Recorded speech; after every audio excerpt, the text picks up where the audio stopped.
Hello.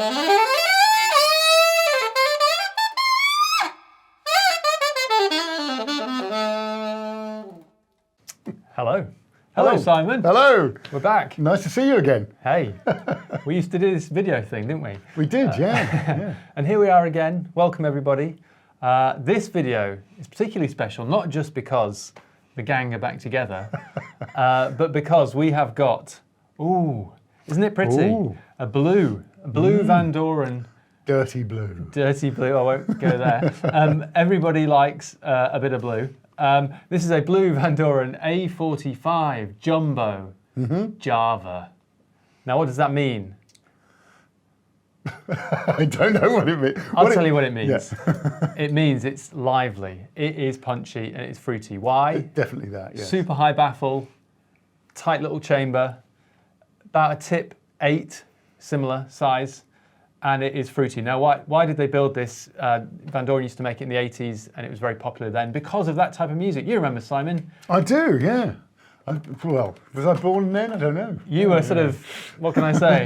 You know, let's not say anything. It might get a bit rude a bit quickly. It might, yes. But no, you were around. And joking aside, the type of music being played then, I suppose, or the type of demands on a saxophonist, perhaps, were to be really quite loud and lively. Yeah, everyone was using Dukoffs, I seem to remember. That was the Sanborn sound and all that sort of thing, yeah. Yeah. So this is, I guess, a similar thing to that, although it feels and looks like a normal mouthpiece when you put it in your mouth.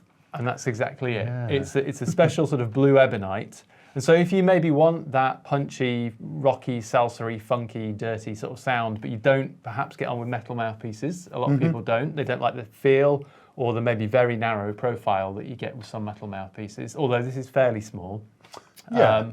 This is a good option for you. But Simon, I want you to just do a bit of blowing for us, and then we'll have a chat about how you feel blowing. Because you've blown Dukoffs, you've blown Guardalas. Yeah. And this isn't supposed to be them, but it's supposed to give a similar-ish vibe absolutely. With some other colours, maybe. Yeah. Okay, well, let's see what it can do. Cool.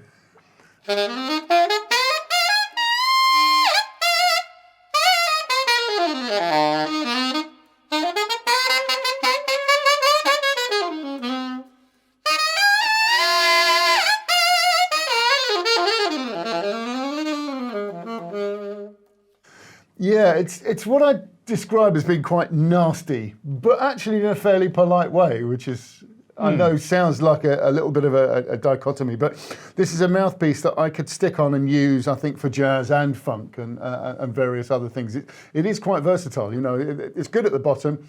You're going to get the,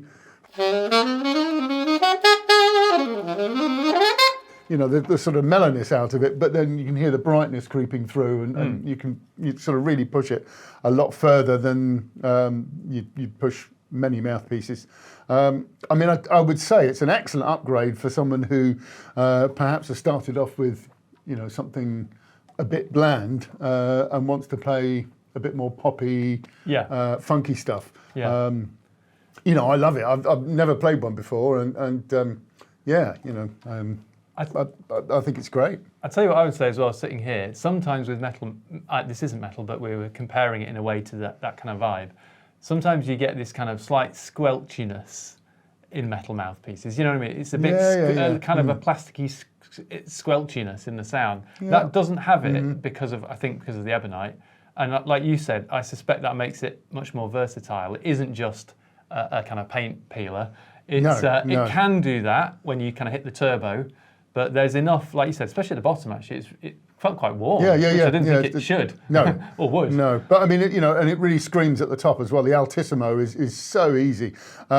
Just to say, I'm using a Vandoren Java 3 on this, which is about the brightest reed I think, you know, you can get. So the reed is adding to the brightness as well. But, you know, for me, that's all part of the package. If you're going to play something bright, then be proud about it. Don't try and dull it down by using a Vandoren Blue or you know, a Rico Royale or something.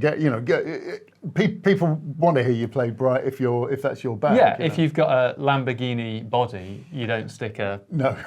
something non-Lamborghini engine in it. Yeah. You know, you go with that 6 litre and rev the hell out of it. And Absolutely, it sounds amazing, yeah. you know, and it looks amazing. And there you go. So, okay, cool. Well, the other thing I was going to say about it, I know in the States, everyone kind of went crazy for these, and there was a period where you couldn't get jumbo Javas stock. And I think it's because people were just buying them left, right, and centre, which is good. But I know a lot of the people in the States, maybe on the more smooth jazz side of things, have been playing these as well.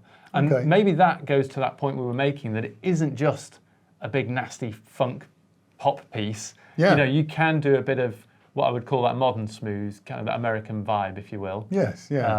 I'm not going to ask you to demonstrate, Simon. Thank goodness for that. We'll do another video on that. I was getting worried for a second. Yeah. But actually, whilst we're just wrapping up here, thank you for watching, by the way, we have done a separate video comparing this Vandoren with a couple of other cheaper options, which are kind of similar. So the Claude Lakey and the Rico Metalite.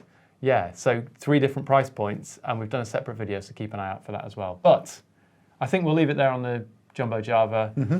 Dorks have stock. You may be watching this video in 6 months, and we may not have stock then, but we have stock now.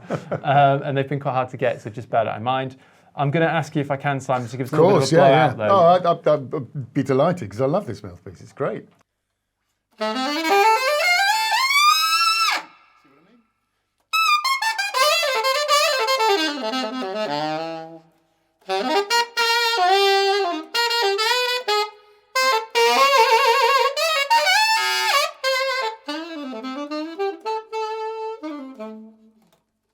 Yeah, it's mega. Nice. Sounds good. 80s word there, you see.